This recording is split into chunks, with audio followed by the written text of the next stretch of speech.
I have the pleasure of introducing Albena Markova, Advisory Partner and Sustainability Platform Leader at PwC for Central and Eastern Europe, to speak about navigating the impact of climate change. Albena, welcome, and the floor is yours.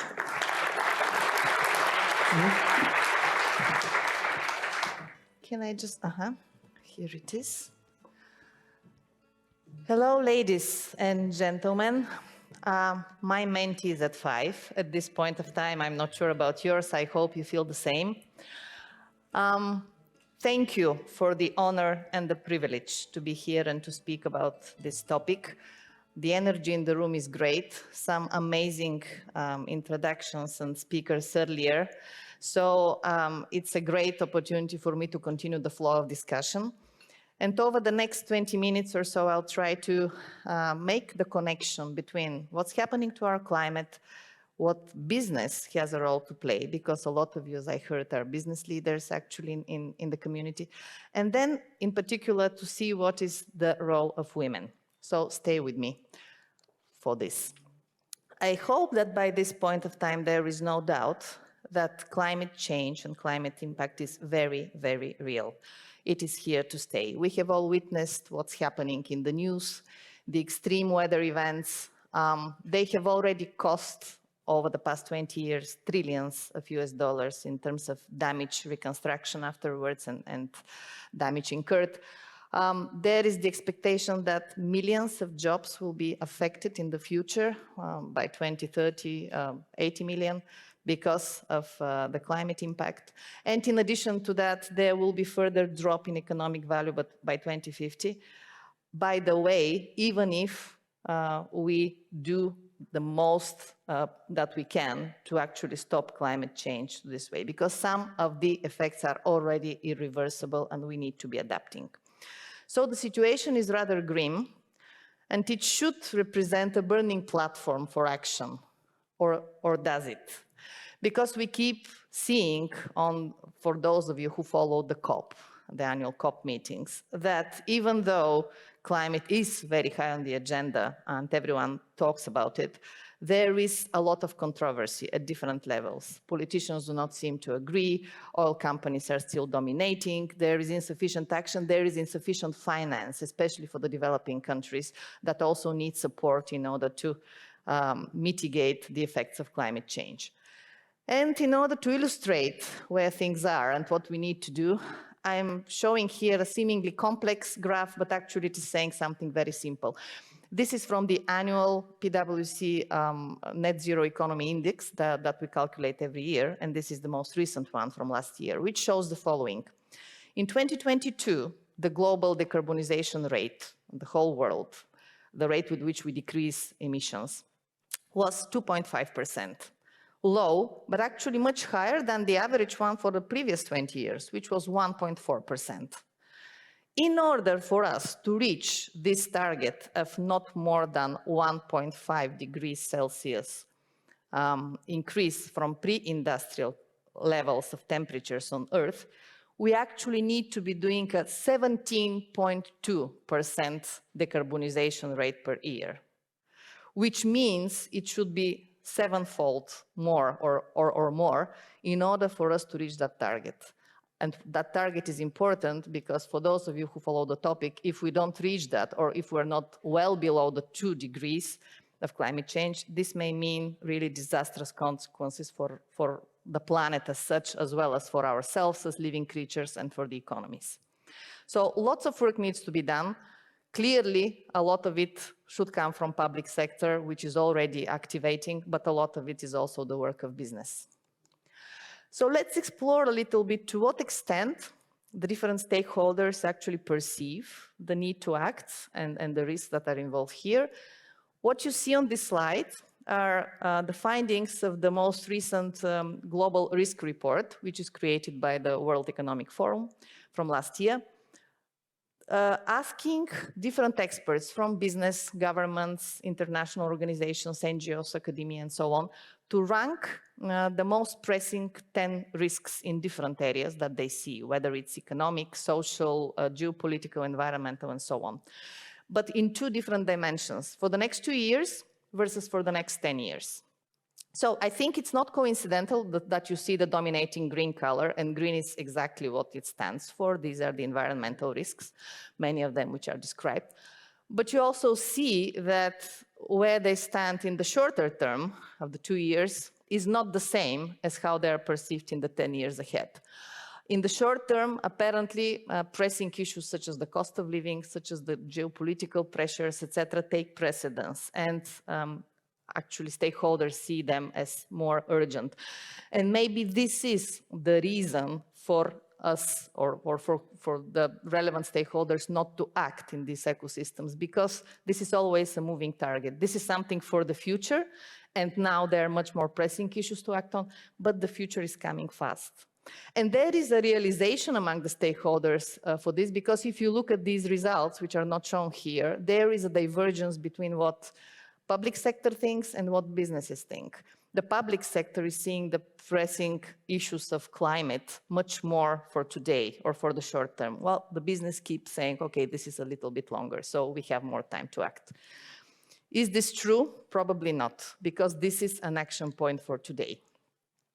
And a couple of more data points here in terms of what businesses in particular are doing and how they see their role in climate. These are combined information from the PwC annual global CEO survey that we do every year, and the questions that we ask business leaders about what they do in the area of climate. And there is also a little bit of data from the WEF stock taking around climate adaptation actions. So good news, and also not so good news. A lot of activity around energy efficiency, for example. So this has settled, at least that on the demand side, we need to really start consuming less energy, because this helps in a number of ways the environment. A lot of CEOs and businesses are embracing also climate-friendly products, services, solutions, which both support climate mitigation and climate adaptation. And also, very significantly, 1/3 of all the CEOs globally are thinking that they cannot continue in the next 3 years in the way that they operate right now, because of climate and because of technology. That's the other disruptor, but they feel the pressing need to somehow transform and change. At the same time, very few plans related to climate adaptation. And I will tackle this in a minute. Climate adaptation means that there are already irreversible changes that have happened, and businesses need to adapt and to invest in it today if they want to be resilient in the future. So somehow mitigation and decarbonization, which is a bit for the longer term, seems to take precedent over climate action on adaptation, but that's also very, very important.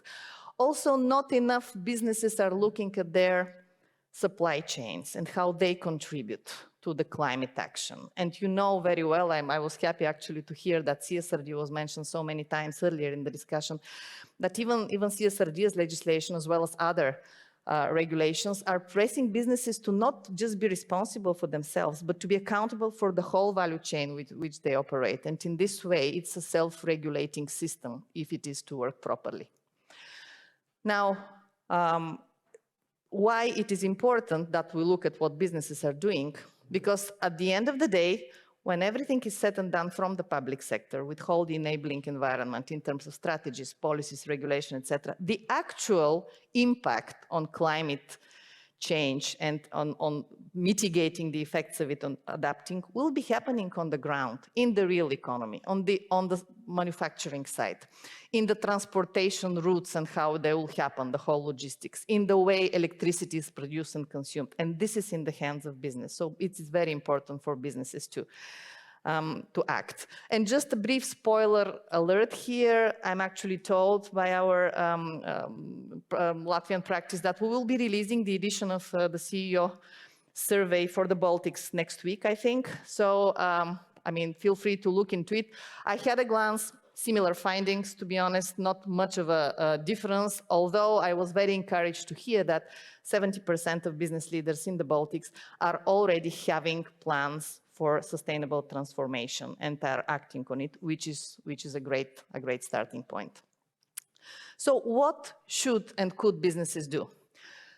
I think starting with climate adaptation, which seems to be not too pressing at the moment on the attention of business leaders. Protect your physical assets, protect your communities, protect your workforce already from the effects that are there. And be careful in terms of where and what you need to invest in order to make your business more resilient. At the same time, continue or start with efforts to decarbonize, which will be the effects over the longer term chain, by introducing new, more sustainable business models of operation, green energy, circular models, minimizing waste, and so on, because this will all impact the future of climate and whether it will stay as change at the level at which it is now. Engage your workforce and your employees, but also help them upskill and educate in this area so that they can contribute well. And actually not a bad idea to embed sustainability somewhere there in the values of your company, because that's when it starts to feel real. Innovation, I cannot overemphasize the importance of this, because some of the changes that need to happen in certain businesses are so revolutionary and different, like different technologies of producing, different type of energy to be used, that without innovative technologies, it will not happen. But this innovation can happen both within the company, but in collaboration with the startup ecosystem out there, where there are lots of ideas and lots of initiatives already to do something. Finally, business needs to be a great partner or an adequate partner to governments who need them in order to come up jointly with policies and actions that will influence the whole community and the ecosystem.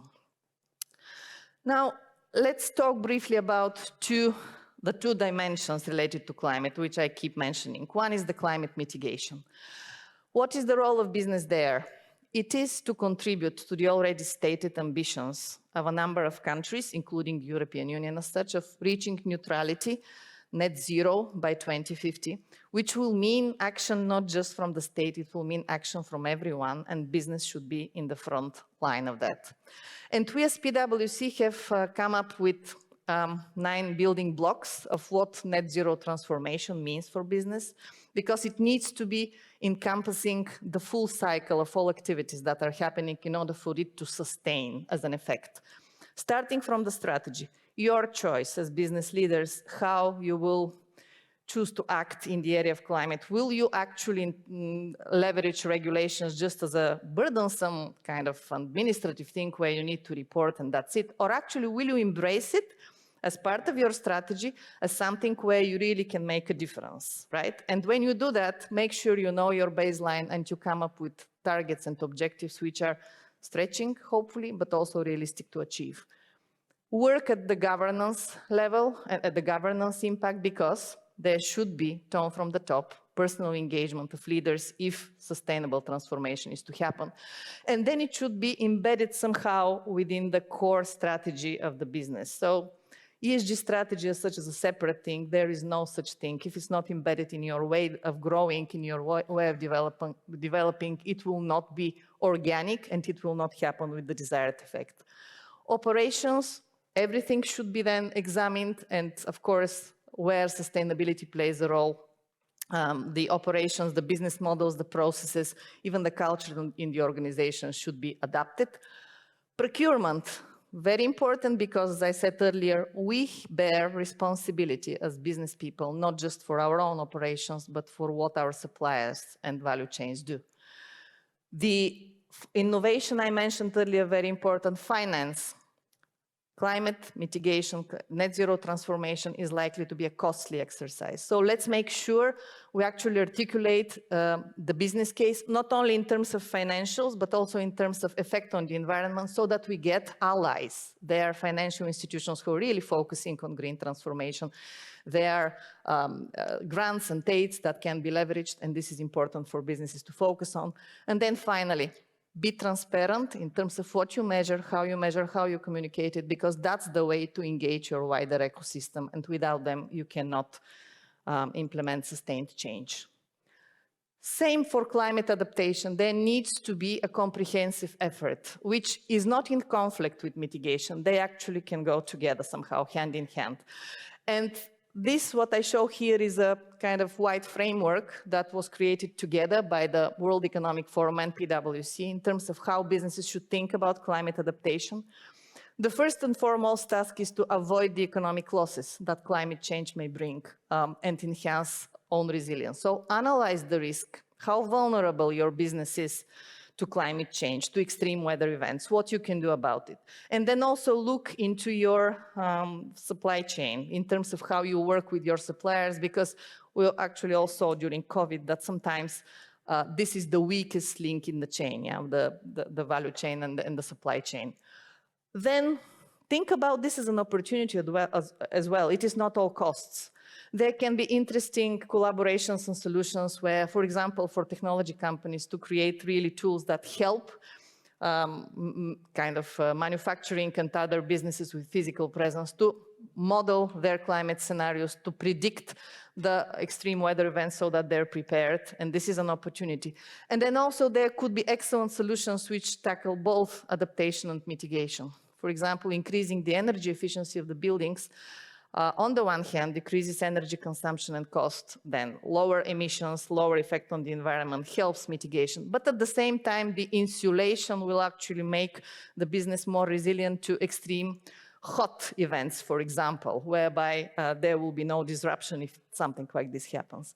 And then finally, search for collaboration opportunities. All of this is always in collaboration with the public sector, with the wider stakeholders such as NGOs, academia, experts, and so on, because it requires the effort of everyone to come up with solutions for the whole of the community. What is the role of women and why should women care about climate change? At least for two reasons. The first one is that it is actually women who around the world are mostly impacted by the negative effect of climate change. There are multiple studies that show that maybe this is more true for the developing countries, but at the same time, it is very, very real. And therefore, anything we do in this area will be helping directly women and their position. At the same time, women are already very much at the front of climate-related issues. I'm sure a lot of you can think of many female activists that are out there speaking about this. But maybe a less known fact is that behind the known Paris Climate Agreement, there is actually a group of women, which at the time was led by Christiana Figueres, the former head of the United Nations Framework Convention for Climate Change, who came up with this concept of net zero emissions, right? If it wasn't for them, it wouldn't be the same. Then also, climate is a type of crisis.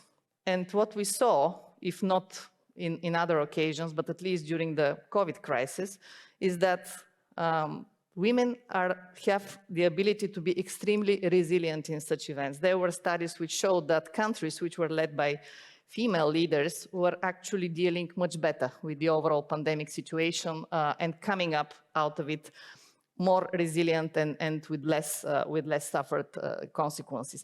And something similar goes in the way of climate. There are studies which show that countries which are led by women on average tend to have 12% less emissions, yeah, and much more climate action. And also, most resilient and sustainable cities in the world, based on a recent ranking, are led by female mayors. So we seem to be good at it. And it is also in the boardroom. Multiple studies showing that overall women are more likely to be engaged in ESG aspects, but there is also a correlation between the degree to which women are empowered, present in the board, in leadership position, and the extent to which actually companies tend to progress on the climate agenda and report their progress in a transparent and kind of reliable way. This is the 2023 annual ESG preparedness report by an independent think tank. But this data is also corroborated by a recent study of the European Investment Fund, which is also saying that companies led by women are much more likely to score high on all the ESG aspects, environmental, social, and governance. Therefore, the inevitable conclusion is if you actually want to have more engagement, if you want to progress on this matter, make sure you involve women.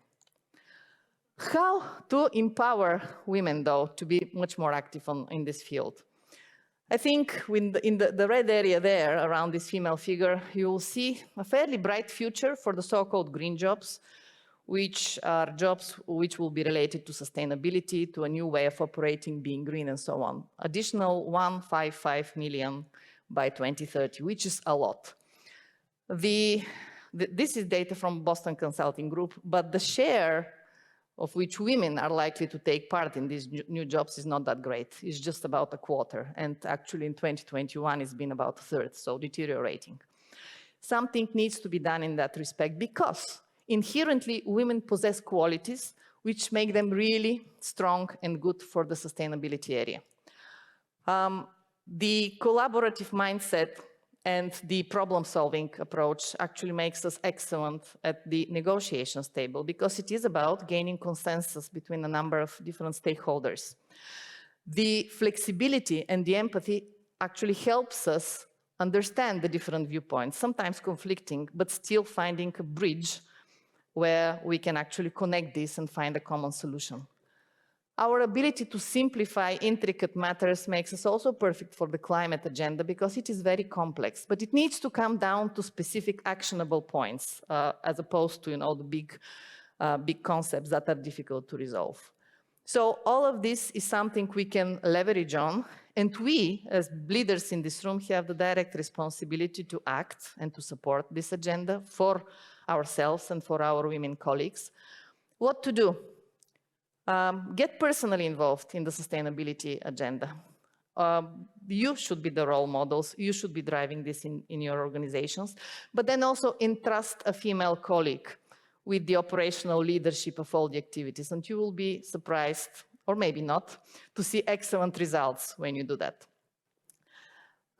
Although I talked about qualities which are of softer nature earlier, expertise is extremely important because climate is not just empathy, it's not just social soft assets and aspects and so on. It is about science, because in order for us to achieve credible progress, there should be science-based targets, which means women should be excelling and educating in the area of climate science.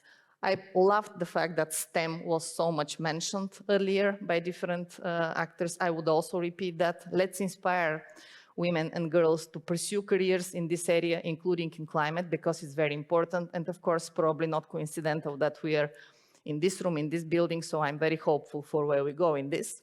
And then finally, let's promote female representation in policy and decision-making.